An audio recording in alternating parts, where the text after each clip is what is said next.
大家好，欢迎来到明星新闻中国渠道。本期视频内容均基于真实资料整理，力求客观呈现。视频画面未使用AI生成，仅封面由 Canva 制作。我们始终希望通过内容传递温暖与正能量，陪伴大家感受更积极的生活。赵丽颖拒正午阳光，不是耍大牌，是她真的看不上了。最近刷到不少消息，说赵丽颖不再接演开盘了。这可不是坊间传闻，而是正午阳光团队已经换了人选，张小斐和姜妍都在试戏。这部剧本来条件多稳，腾讯加正午阳光双保险，聚焦房地产职场题材，双女主，节奏紧凑，全平台重点推广。换别人早就接了，可他没有。问题不是档期，也不是不看好。自从去年小城大事播完，他一条新剧官宣都没有，连综艺节目也没上，手机几乎静音。那段时间他在忙什么？看剧本。他的乔妍的心事进了电影节却没上映，在人间拍完一直没定档。别人靠电视剧续命，他却在等电影开口。这不是赌气，而是精打细算过的选择。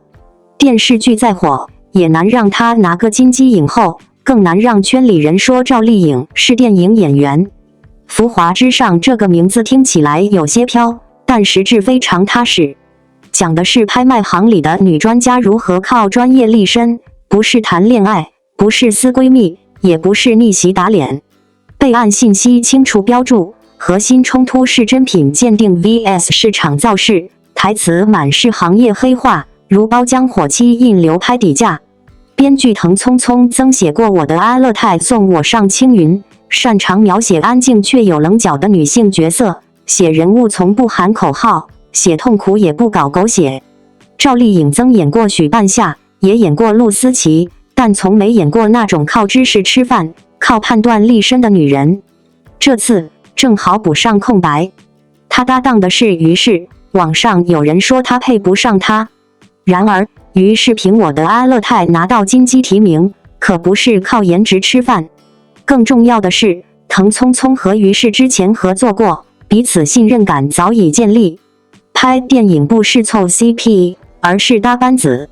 一个导演，一个编剧，一个主演，3个人熟识在一起，比拉来10个流量明星凑一顿饭局靠谱得多。他现在处在什么位置？飞天奖加金鹰奖双视后，电视剧层面几乎已到顶点。风吹半夏之后，即便在演同类型角色，观众记住的还是许半夏。而开盘对他来说，不是跃升，而是重复。而电影则不同，2024年他主演的一部中小成本电影票房2-3亿，2025年又有一部破亿，档期覆盖春节、五一、国庆，这不是运气，而是实实在在的数据摆在那里。片方敢请他当主演，院线敢给排片，说明市场正在重新认他。他并未放弃电视剧，只是不再依靠他打天下。小城大事演得平时，观众没喊赵丽颖好美，反而说这人我信，她真会修表。这种信任比热搜更有用。电视剧给他沉淀，电影给他支点。他关注的不是银幕大小，而是话语权，选什么故事，跟谁合作，怎么演，都由他自己掌控，不再听别人一句这个更适合你。周迅当年先拼电影，再回剧集收心。孙俪几10年稳守电视剧，电影只挑稳妥之作。赵丽颖走的是第3条路，用电视剧积累资本，直接冲进电影创作核心。滕聪聪不是他找的导演，而是一起打磨剧本的人。拍《浮华之上》，他不是去转型，而是去落子。拒绝开盘那天，他没有发微博，也没开直播解释，团队只说了一句：档期排不开。虽然没说真话，但也没说假话。真话是什么？是他现在手里的选择比别人整个资源库都多。流量退潮后，大家才意识到，最难抢的不是角色，而是删除选项后的自由。他最近一次公开露面，是在北京一家旧书店为小说签售，书名不详，作者无名。他翻了2页，签完就走，没有拍照，也没有讲话。签的是别人写的字，但他真正想写的正在拍摄中。作为长期关注中国影视行业的一名影迷，当看到关于赵丽颖拒绝出演开盘的消息时，其实我的第一反应并不是惊讶，而是一种终于走到这一步了的感觉。很多人习惯用娱乐圈的简单逻辑去理解演员的选择，资源越大越好，平台越强越稳。但如果把时间线拉长一点，看清他这些年的轨迹，就会发现这一次的决定反而显得格外清醒，也格外笃定。这些年，赵丽颖在电视剧领域几乎已经完成了一次满级通关。从早期古装剧的爆红，到后来现实题材的深度角色，她一步步把观众对她的印象从努力的女主角变成可信的演员。尤其是《风吹半夏》之后，她塑造的许半夏已经成为国产剧里少见的女性商业人物形象，有野心，有魄力，也有真实的人性。观众记住的不只是剧情，而是那种仿佛真实存在过的人。正因为如此，当电视剧领域已经几乎到达天花板时，再继续接类似项目，其实很难再带来质的突破。开盘听起来确实是一部条件不错的剧，平台稳定，制作团队成熟，题材也算现实向。但对一个已经拿下飞天奖、金鹰奖的演员来说，这样的项目更像是一次稳妥的重复，而不是新的探索。对很多演员来说，重复意味着安全，但对真正想走得更远的人来说，重复往往就是停滞。所以，当大家在讨论他为什么不接时，我反而更关注他在等什么。过去1年，他几乎没有频繁出现在热搜，也很少参加综艺或活动。娱乐圈最怕的就是沉默，但他却偏偏选择了沉默。后来才慢慢知道，他在做的事情其实很简单，看剧本，挑项目，准备下一步。而电影，很明显就是他正在压住的方向。很多人低估了演员从电视剧走向电影的难度。电视剧是长期陪伴式观看，角色成长有足够时间铺陈。电影却只有2个小时，演员必须在极短时间内建立人物的灵魂。这对演员的表演密度、情绪控制，甚至身体语言都有更高要求。但也正因为如此，一旦成功，电影演员的身份会带来完全不同的行业位置。奖项、国际影展、创作话语权这些东西是电视剧很难给予的。也许正因为看清这一点，当《浮华之上》这个项目出现时，赵丽颖才会如此果断。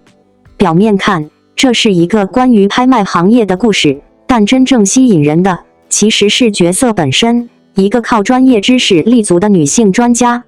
她不是传统意义上的爽文女主，没有夸张的逆袭桥段，也没有复杂的情感纠葛，而是通过判断力、经验和原则，在充满利益博弈的世界里站稳脚跟。这样的角色在国产影视作品中并不常见。很多影视剧里的女性角色往往被爱情或家庭所定义，而这种靠专业立身的人物，其实更接近现实世界里真正的女性力量。从演员角度来说，这同样是一次非常有意思的尝试。过去赵丽颖塑造过商界女强人，也演过普通女性的生活困境，但像这样带着明显知识型气质的人物，她几乎没有尝试过。观众熟悉她的坚韧、拼劲和情绪张力，而这次也许会看到一种更冷静、更克制的力量。至于她的合作对象，于是其实也挺有意思。网络上总喜欢用咖位匹配来判断演员组合，但真正的电影创作从来不是拼流量，而是看气质是否能互相激发。于是因为我的阿勒泰获得金鸡提名之后，很多人第一次意识到他其实是个很有潜力的演员。当演员之间有共同的创作气质时，反而更容易产生化学反应。电影从来不是谁带谁，而是彼此成就。如果把赵丽颖这些年的路线放在更大的行业背景下看，其实会发现她走的是一条很特别的路。有人像周迅那样以电影为核心再回到电视剧，也有人像孙俪一样长期深耕电视剧领域。而赵丽颖似乎在尝试第三种路径，先用电视剧积累影响力，再慢慢进入电影创作的核心。这种路线风险很大，因为一旦转型不成功，很容易陷入两边都不讨好的局面。但从他近2年的作品数据来看，市场似乎正在逐渐接受他的电影演员身份。中小成本电影能拿到不错的票房，说明观众愿意为他走进电影院。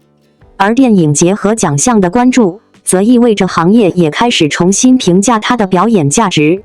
所以当回头再看拒绝开盘这件事，其实就不再像是一种任性选择，而更像是棋局里的一个落子。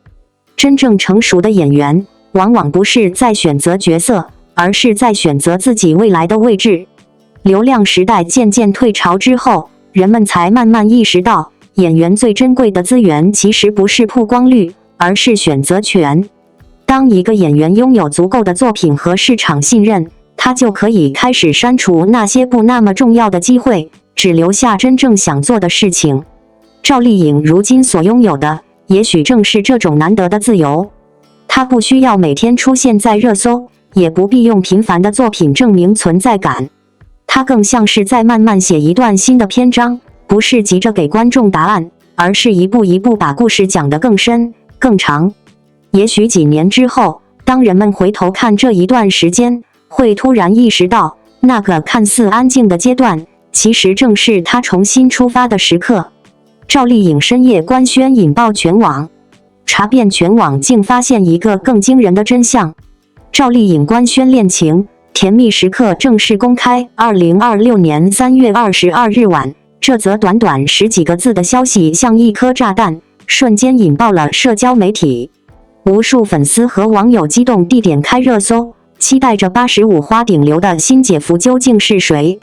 然而，当你顺着这条消息去搜索时，会发现一个诡异的现象：除了那几篇内容雷同、来源不明的通稿式文章，全网找不到任何一张合影、一段视频，甚至一句来自赵丽颖本人或其工作室的正式官宣。这场席卷全网的甜蜜官宣，更像是一场精心策划的幽灵官宣。更讽刺的是，就在所谓官宣的同一天，赵丽颖真实的公开动态是工作室发布的一组春日写真，配文是笑意盈盈，发梢上跳跃着晴朗温柔的好光景。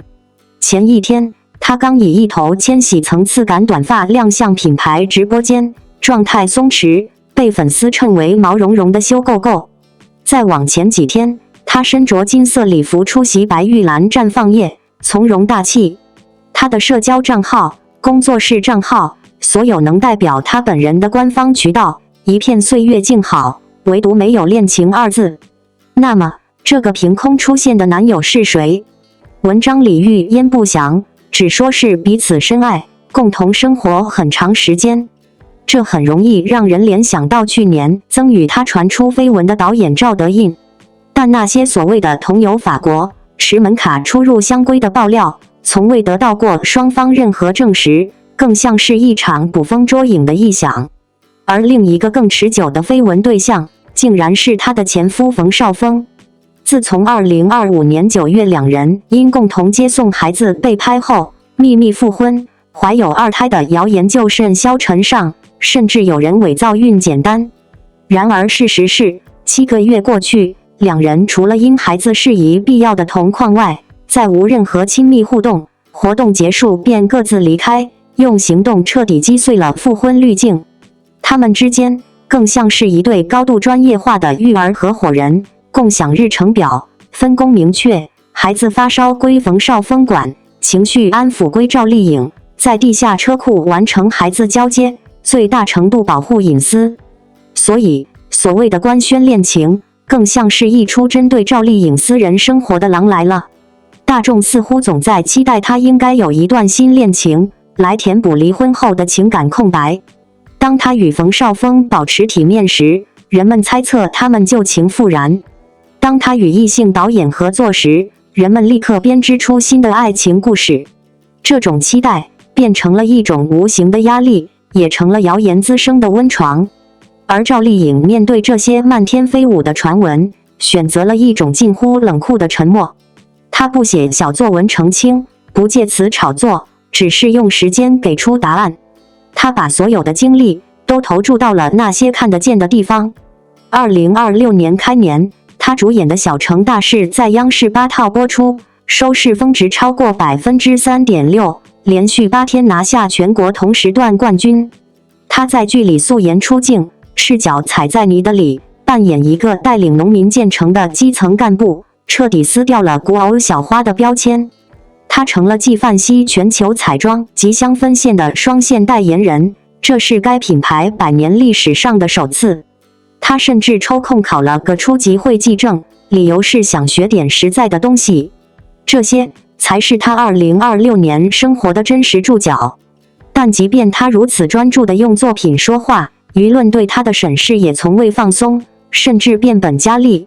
3月18日那场让她新发型出圈的直播，成了另一个舆论风暴眼。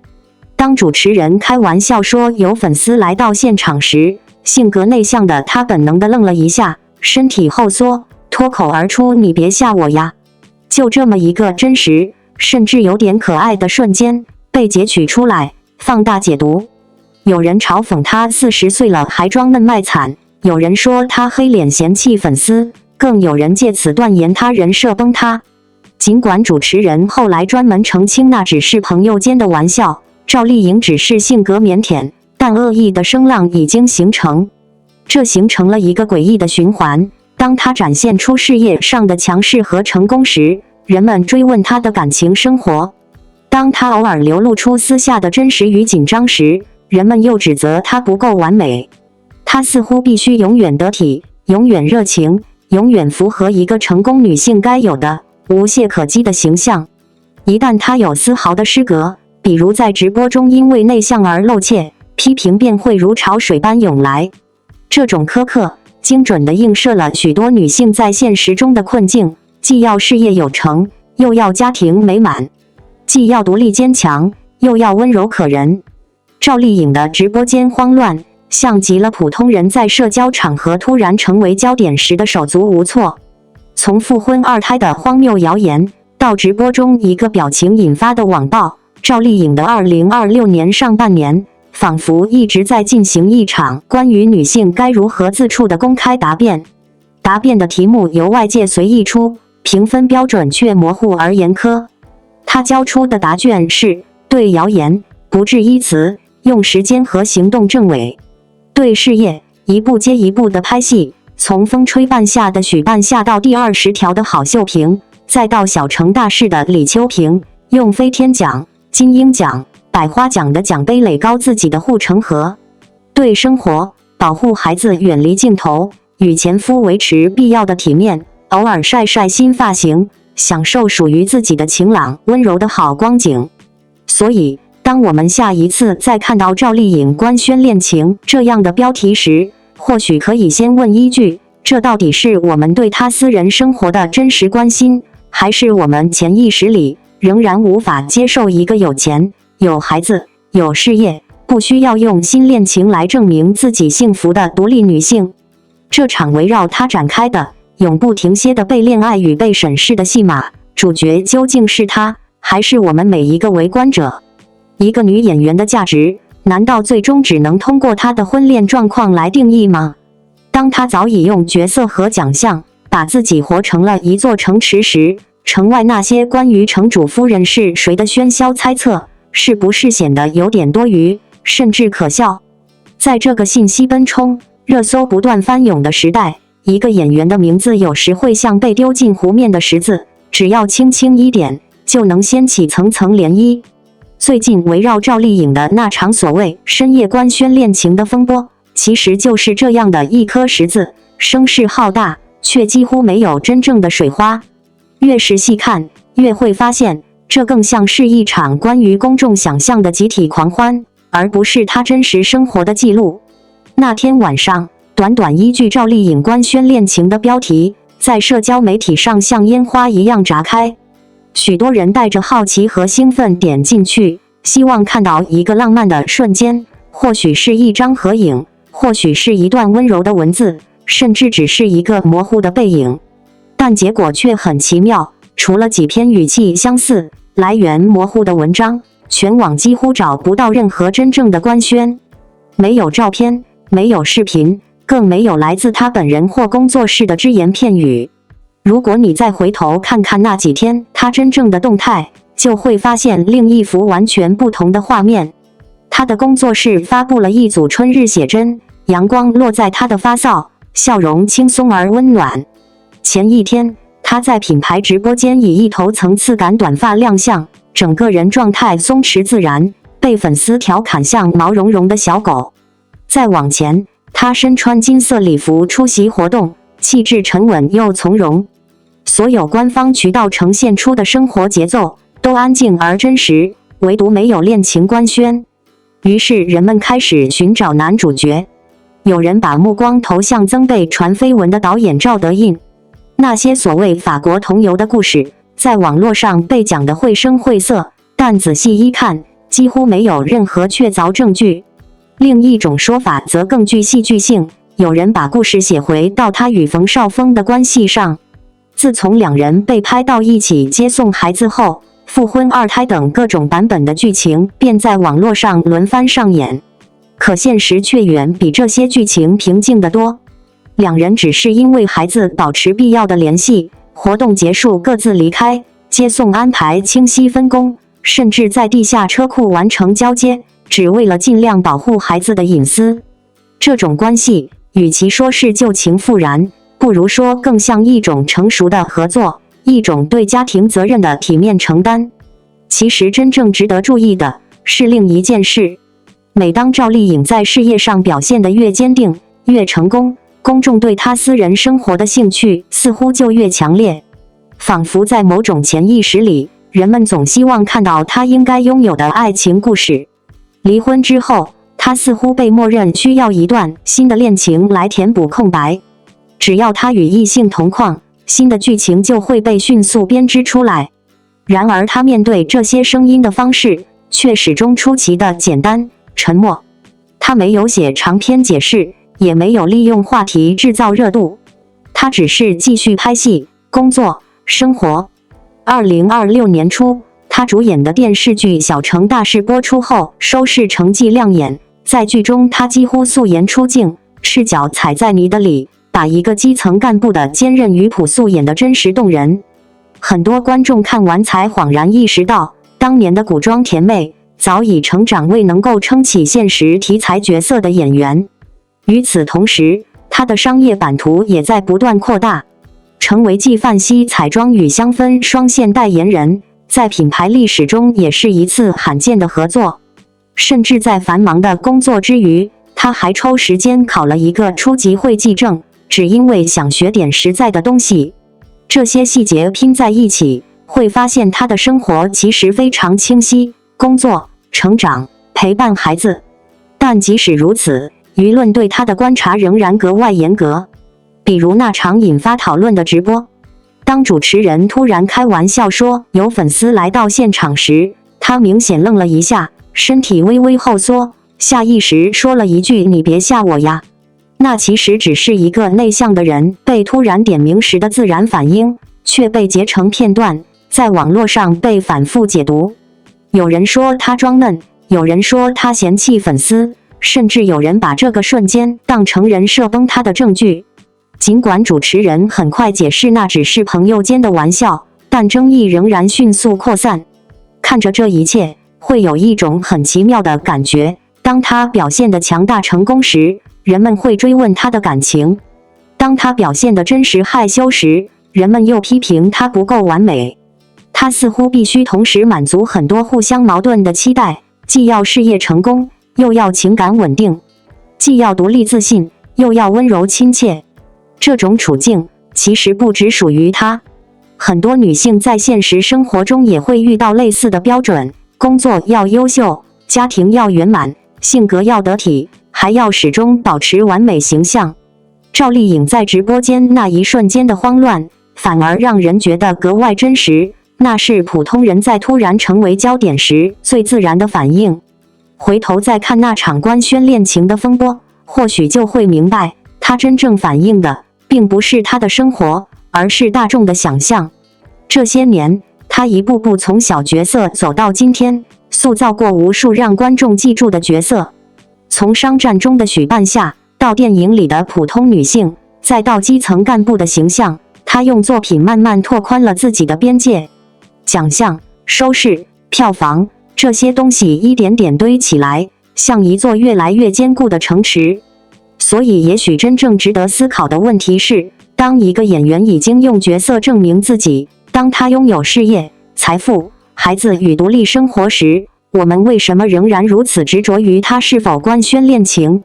或许在某些观念里，一个女人的幸福仍然需要通过爱情来证明。但赵丽颖这些年的状态，似乎正在悄悄改变这种叙事。她没有刻意展示所谓的完美人生，只是安静的生活、拍戏、成长。而当一个人已经把人生过得如此充实的时候，那些关于新男友是谁的猜测，突然就显得有些无关紧要了。真正留下来的，还是角色、作品，以及一个演员在时间里慢慢沉淀出的力量。赵丽颖直角肩争议升级，新造型团队被扒，粉发配紧绷线条反差引骂战。赵丽颖在公开活动中的生图再度引发全网热议，而她那颇具冲击力的直角肩造型，更是在短时间内引起前所未有的争议。细心的网友一针见血地指出，她的肩部线条紧绷得近乎机械化，宛如金属臂，与她粉色短发和淡压妆容营造出的清新气质形成了强烈反差。更有眼尖的网友扒出，她近期更换了造型团队，因此质疑新团队是为了博眼球，刻意制造话题。这场围绕直角肩的风波，实际上反映了公众对艺人外形的极致苛求。在高清镜头下，赵丽颖肩部肌肉的僵硬线条如同雕塑般坚硬，与她努力展现的柔美形象明显不协调。有造型师匿名透露，这种近乎反人类的姿态，可能是为了贴合服装剪裁而强行挖出的造型。长时间如此，恐怕肩颈健康难以承受，潜在损伤不容小觑。然而有趣的是，尽管肩部造型引发争议，赵丽颖的生图状态却收获了广泛赞誉。在无滤镜镜头下，她的皮肤紧致光滑，几乎没有瑕疵，立体五官稳稳撑住死亡角度。即使面对镜头，她的甜美笑容仍能俘获众多粉丝的心。有网友幽默地评论道：“直角肩可以塌，但美貌永远坚挺。”这句话不仅诙谐，也道出了粉丝对她颜值的认可。新造型团队的审美方向显然引发了更多讨论。回顾赵丽颖以往红毯上的自然舒展造型，此次直角肩配粉发的尝试被批评为用力过猛。业内人士分析指出，艺人的造型设计需兼顾个人特色与大众接受度，若盲目追求话题和噱头，只会适得其反，甚至让形象背离粉丝预期。事实上，赵丽颖对身材管理的自律程度早已众所周知。此前，她在片场被拍到利用零碎时间练瑜伽、桥式变体、战式二式等动作，精准雕琢肩背线条，而她的蚂蚁腰也成为粉丝竞相模仿的范本。只是这次的直角肩造型，让她一贯的自律人设意外翻车，也让人看到理想与现实之间微妙的落差。娱乐圈的身材内卷从未停歇。从 Angelababy 的漫画腰到金晨的蝴蝶背，艺人为维持完美体态无所不用其极。但正如网友所言，真实的松弛感远比硬凹的线条更动人。赵丽颖此次的争议，或许不仅是外界的八卦，更为整个行业敲响了一记警钟。美丽与健康之间，需要找到更自然的平衡。在最近的一场公开活动上，演员赵丽颖再次成为舆论焦点。原本只是一次普通的亮相，却因为一个直角肩造型，在短时间内掀起了相当激烈的讨论。粉色短发、清淡妆容，再加上极为锋利的肩部线条，这种视觉反差让不少网友第一眼就感到惊讶。有人觉得新鲜大胆，也有人觉得略显刻意。可无论争议如何扩散，有一点几乎成为共识：只要镜头对准它，人们依然很难忽视那份独特的存在感。很多观众其实早已习惯了她这些年的变化，从最初带着一点青涩气息的少女，到如今稳稳站在舞台中央的成熟演员，她的外形风格一直在慢慢调整。但这一次的造型确实格外抢眼，粉色短发本身带着轻快的氛围，给人一种柔软明亮的感觉，而直角肩则显得极为利落，甚至略带冷感。两种气质撞在一起，自然会引发强烈的视觉冲击。也正因为这种反差，有人认为太用力，也有人觉得这是一种突破舒适区的尝试。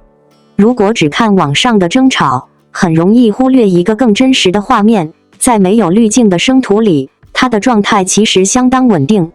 高清镜头之下，皮肤依旧紧致，五官轮廓清晰，即使是在各种所谓的死亡角度下，笑起来依然有一种让人放松的亲和力。许多路人观众甚至调侃说，肩线或许会有争议，但颜值依然稳得离谱。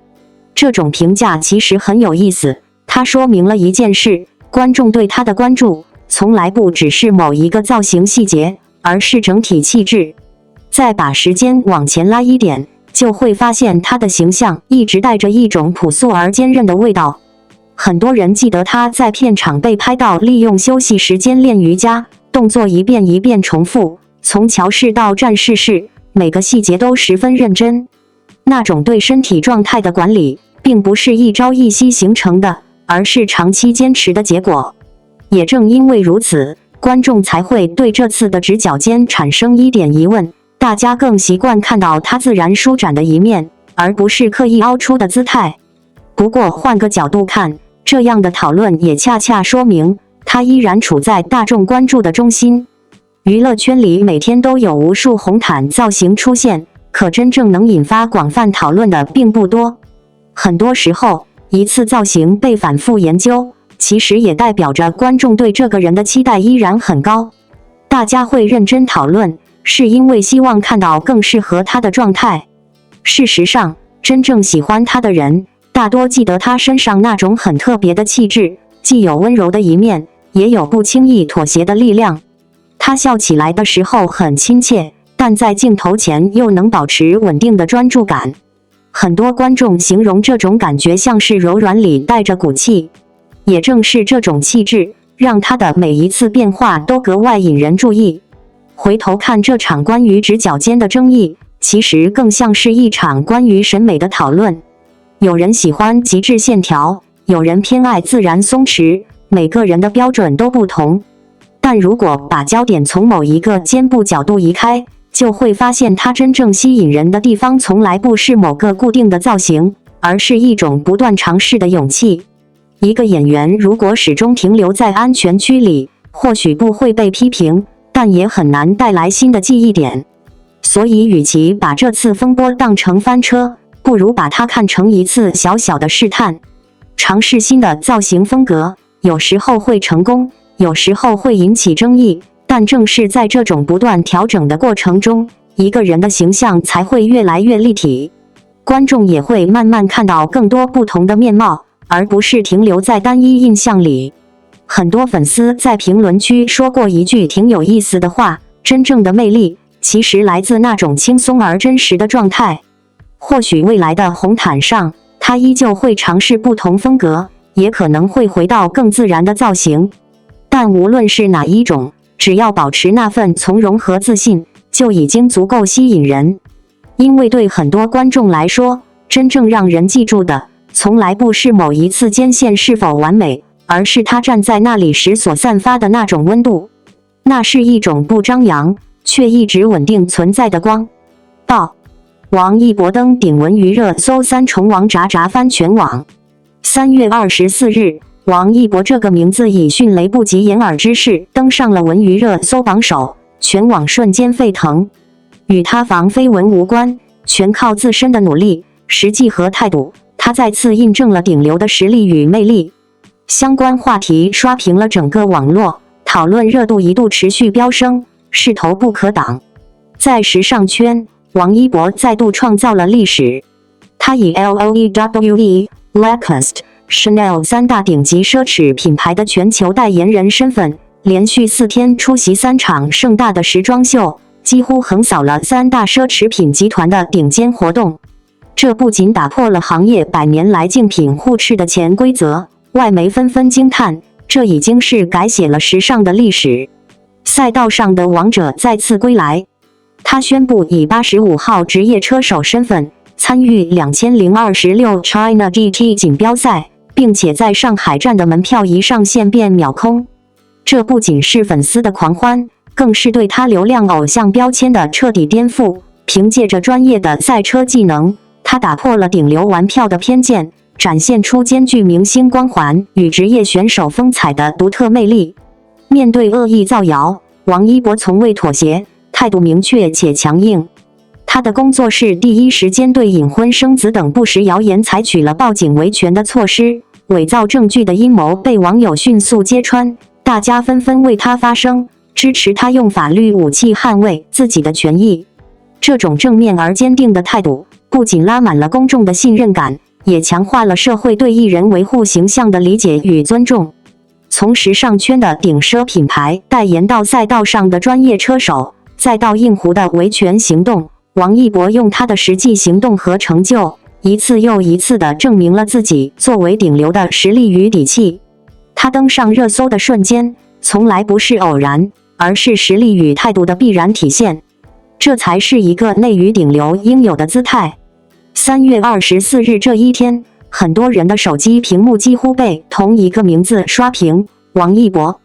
在这个每天都有新话题、新流量的娱乐时代，一个艺人能够在没有新剧、没有综艺宣传的情况下，仅凭自身动态就登上文娱热搜榜首，其实已经说明了一件事：他的影响力并不是短暂的热度，而是一种稳定而持续的存在。如果把这一天的热搜拆开来看，你会发现它像是一场同时发生的3线作战。时尚、竞技、公众形象，每一条赛道都足够耀眼，而当它们同时出现在一个人身上时，就像一季接一季的王炸，让人不得不重新思考，所谓的顶流到底应该是什么样子。先说时尚，很多人第一次看到消息时都会愣一下。Lacoste、Chanel 这3个品牌背后分别属于不同的奢侈品集团。在时尚行业里，竞品之间往往有着近乎默认的互斥规则，尤其是顶级品牌，更是格外谨慎。然而这一次，王一博却连续4天出席3场重量级大秀，以3大品牌全球代言人的身份在巴黎时装周频繁亮相。对于外界来说，这不仅是一次简单的曝光，更像是一种行业层面的破例。不少海外媒体在报道时，甚至直接用了改写历史这样的词汇。当然，真正有意思的地方不只是品牌数量，而是他在秀场上的状态。很多明星在时装周的角色更像客人，出现、拍照、离场。但王一博给人的感觉却更像是品牌叙事的一部分。他不需要刻意抢镜，也不会做过多表情，只是安静地坐在那里，镜头却总会停留在他身上。那种气质很难用一句话形容，也许是冷静，也许是专注，但无论怎么看，都带着一种属于年轻人的锋利与克制。然而，如果你以为这就是全部，那就低估了王一博。因为就在大家还在讨论他秀场造型的时候，他又把目光拉回到了另一个完全不同的世界——赛车。他正式宣布，以85号职业车手的身份参加2026 China GT 锦标赛。对于熟悉他的人来说，这个消息其实并不意外。王一博对赛车的热爱早已不是秘密，但很多人曾经以为这只是明星的一种兴趣标签。直到这一次，当上海站门票在开售后迅速售罄，人们才突然意识到，事情可能远不止兴趣那么简单。赛车是一项极其残酷的运动，它不看流量，不看人气，只看速度、反应和技术。赛道上没有滤镜，也没有剪辑，只有最直接的结果。王一博能够在这个领域被当作真正的职业车手看待，本身就已经说明了他的投入和努力。粉丝为他欢呼是一回事，但更重要的是，越来越多原本只关注赛车的观众，也开始认真讨论这个名字。某种意义上，这正是他最特别的地方。很多顶流艺人的标签往往是单一的，演员、歌手、综艺明星。但王一博似乎一直在打破这种分类。他可以出现在巴黎的顶级秀场，也可以穿上赛车服在赛道上拼速度。这两种画面放在同一个人身上，本身就有一种奇妙的反差。而第三个热搜则来自完全不同的方向，维权。娱乐圈从来不缺谣言，尤其是当一个人站在流量中心时，各种未经证实的故事总会不断出现。这一次关于隐婚生子的传闻在网络上迅速扩散，但王一博团队的反应非常直接，报警、取证、发布声明，没有模糊的回应，也没有回避，而是用法律手段去处理。这种态度其实很值得玩味。过去很多艺人面对谣言时，往往选择沉默，希望时间能让事情过去。但王一博的做法更像是一种公开的立场，当恶意越过底线时，就必须用规则来解决。也正因为如此，当伪造的所谓证据被网友逐渐拆穿时，舆论反而迅速反转，更多人开始支持他维护自身权益。把这三件事放在一起看，其实会发现一个很清晰的轮廓：时尚影响力、专业赛车身份，以及面对谣言时的强硬态度。他们来自三个完全不同的领域，却在同一天交汇到同一个名字上。也许正因为如此，当王一博登顶热搜这个词条出现时，很多人的第一反应并不是惊讶，而是一种近乎理所当然的感觉。因为他上热搜从来不是偶然的爆点，而更像是一连串长期积累之后的集中爆发。在这个流量更迭极快的时代，真正稀缺的其实不是人气，而是持续的能量。而王一博似乎正在用自己的方式证明一件事：顶流的意义从来不只是被看见，而是无论走到哪条赛道，都能留下属于自己的痕迹。当时上秀场的闪光灯亮起，当赛车引擎在赛道上轰鸣，当谣言在事实面前逐渐消散，这些画面拼在一起，构成了一个很鲜明的答案。有些人之所以站在顶端，并不是因为一时的热度，而是因为他们一直在前进。王一博《追风者》播出2周年，魏若来长红不息，书写国产剧长尾传奇。2年前的今天，金荣蝶占据《追风者》在央视首播，迎来了他的开播纪念日。时至今日，王一博《追风者》2周年再次登上热搜榜的高位。岁月如梭，王一博饰演的魏若来不但未曾淡出观众的视野，反而凭借其高达174轮的上星轮播成绩，创造了国产剧历史轮播的惊人成绩，成为了荧屏上的常青树。这不仅让金荣谍战这一题材突破了原有的边界，还让魏若来这位乱世中的青年，在信仰与成长的故事中，跨越了时光的距离，依然深深打动着每一个观众的心。追风者的热度不是昙花一现的狂欢，而是持久且稳固的全民认可。这部剧的播出密度和覆盖范围直接创造了国产剧长尾效应的新标杆。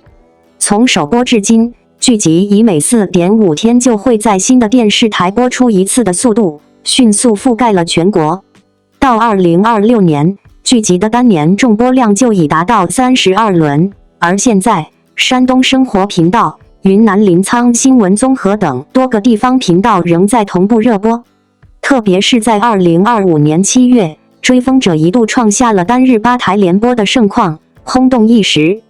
它不仅在全国各大卫视和地方台播出，还远销全球190个国家和地区，收视表现更是强劲。央视黄金档的收视峰值高达 2.66%， 并成功入选广电总局2024中国电视剧精选，成为一部兼具收视与口碑的主旋律佳作。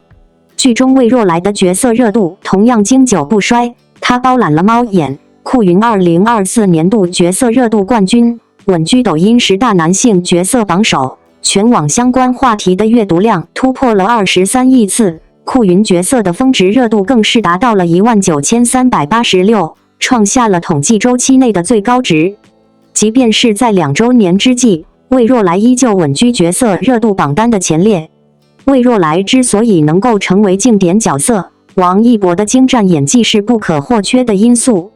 他跳出了以往的表演框架，精准地刻画出一个从懵懂银行职员到坚定革命战士的完整成长弧光。王一博的演绎让魏若来这个角色充满了鲜活的生命力。剧中的签字演讲戏，情感层层递进，展现出他对信仰的坚定和对兄弟的情深，被大河报评为文戏武唱式的爆发。狱中受刑的戏份，王一博强忍剧痛，却用眼神表达出坚定的信仰，展现出破碎中坚守信念的决绝。金融智谋的戏份，王一博则通过冷静沉稳的表现，展现了魏若来聪慧果敢的一面。无论是细腻的微表情，还是精准的肢体语言，他都精准地抓住了角色的内心世界，不刻意渲染英雄光环，而是通过一个普通人的视角，深刻揭示了主旋律叙事中的情感力量。魏若来为哥哥报仇的初心，立在天下必谋之的壮志，每一句台词都直击人心，让红色信仰不再遥远空洞，成功与当代年轻人产生了深刻的共鸣，被光明日报誉为在历史深处追寻信仰之光。追风者早已不仅仅是一个电视剧，它已经成为了兼具文化价值和社会影响力的时代符号，跨越了单纯的娱乐性，拓展到了影视、文旅和主流价值的深度联动。例如，剧中的台词"我要去瑞金，走我哥走过的路"引发了江西红色旅游的热潮，瑞金国家银行旧址的游客量大幅增加。而立在一身勿谋，立在天下必谋之的金句，更被20多家文旅部门用作城市宣传标语，将革命信仰融入了日常，传递正向价值。剧集与演员也收获了行业的高度认可和主流奖项，作品荣获了中美电视节金天使奖、中国电视剧导演大会年度剧集奖，此外还提名了金鹰奖和白玉兰奖的最佳电视剧奖。王一博凭借魏若来一角被提名为澳门电视节最佳男主，并成为华表奖30年来首位获得提名的90后演员。媒体也高度赞扬他为主旋律与青年演员正向结合的典范。2周年之际，观众依旧以自发的热情延续着魏若来的生命力。许多网友制作了旋转立牌、沙画成长轨迹、角色混剪等创意周边，用独特的方式纪念这个经典角色。而在剧集的重播弹幕中，看他带伤则睡，心酸又踏实，世上仿佛真有魏若来等评论频频出现，足见魏若来这个角色已深入观众的内心。从首播爆火到如今的长盛不衰，追风者以174轮的轮播证明了优质作品和真挚演绎的力量，证明了他永远拥有长久的生命力。王一博通过魏若来完成了青年演员的蜕变，而追风者也以金融谍战这一创新视角，成为国产剧题材破壁的典范，成为 Z 世代与历史之间情感的纽带。风暴追逐不止，信仰之光永远不息。魏若来的故事仍将在荧屏上继续回响，未来它依旧会成为国产剧的经典，并被更多的人看到与铭记。2年前的今天，电视剧《追风者》在央视开播。时间过去整整2年，但很多观众回想起这部剧时，脑海里第一个浮现的名字依旧是魏若来。对许多人来说，这不仅是一部谍战剧，更像是一段陪伴观众走过时光的故事。而王一博也正是通过这个角色，让无数人重新认识了他作为演员的力量。很多电视剧在播出时轰轰烈烈，可热度往往像烟花一样，绚烂一瞬便慢慢消散。但追风者却走出了完全不同的轨迹。2年过去，他依然频繁出现在电视台的节目单里，一次次重播，一次次被新的观众看到。从首播到如今174轮上星轮播，这个数字本身就像一段传奇。几乎每隔几天，就会有新的频道再次播放这部剧，让魏若来的故事不断回到观众面前。有人说，真正的好作品从来不怕时间检验，追风者正是这样的一部剧。它没有依赖夸张的剧情或猎奇的桥段，而是用一个年轻人的成长轨迹，让观众慢慢走进那个风雨飘摇的年代。魏若来从一个普通的银行职员，到逐渐理解时代、选择信仰的青年，这条成长线并不浮夸，却格外真实。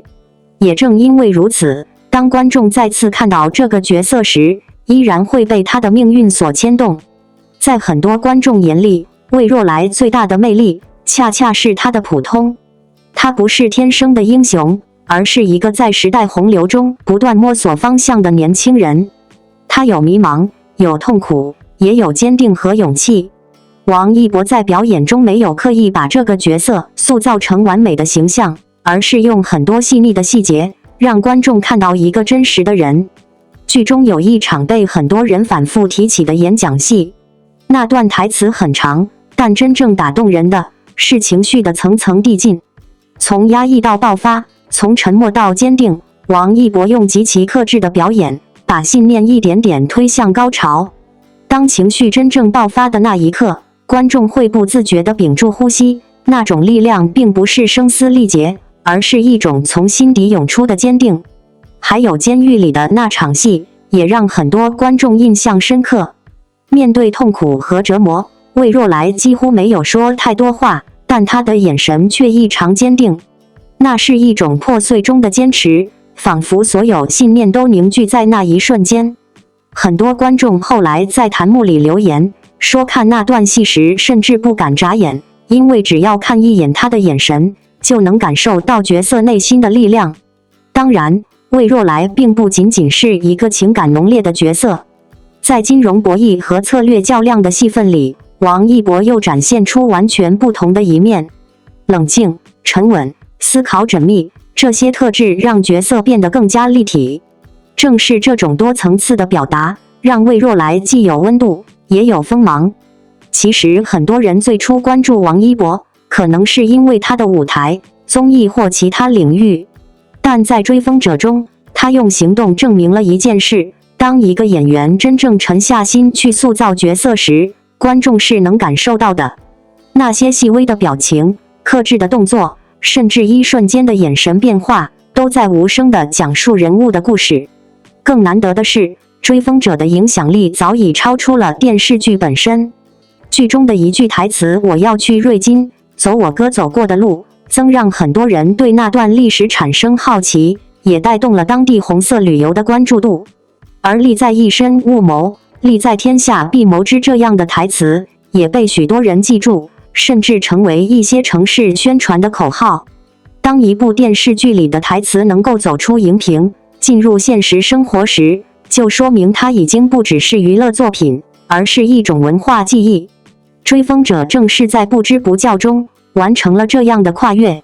在各种榜单和数据中，魏若来也始终保持着极高的人气。无论是年度角色热度排行，还是短视频平台的讨论度，这个角色都一直处在非常靠前的位置。很多观众会剪辑他的成长片段，制作角色混剪，甚至用沙画或手作去还原他的故事。这样的热情正说明魏若来已经不仅是剧中的人物，而是观众心里真实存在的角色。2周年之际，再回看《追风者》，很多人会有一种很奇妙的感觉，仿佛时间过去了很久，但故事却依旧鲜活。每一次重播，都像是重新认识一次魏若来。或许，这就是一个经典角色真正的生命力。王一博用魏若来证明了，青年演员同样可以承载厚重的故事，也可以让历史题材与当代观众产生共鸣。他没有用夸张的方式去表现角色，而是用耐心与真诚，一点点把人物雕刻出来。所以当人们谈起追风者时，往往会说一句话：有些角色会随着时间淡去，但魏若来不会。